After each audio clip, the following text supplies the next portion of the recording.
ऐसी बातें दुनिया वाले कहते हैं।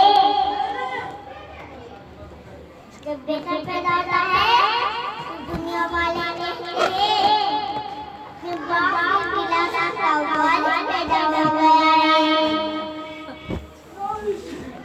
और जब बेटी पैदा होती है तो लोगों को बाला करते हैं। और जब क्या होता है बेटा खिलाता था बेटा बेटा बाल बेटा जब दर्द बताता है तो बेटे आ जाती है। जब बात आती है तो बेटे आ जाती है।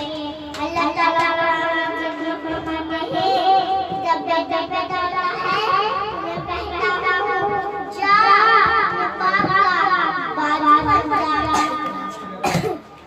जब बेटी पैदा होती है तो मैं कहता हूँ मुझे खुदा की कसम लड़की से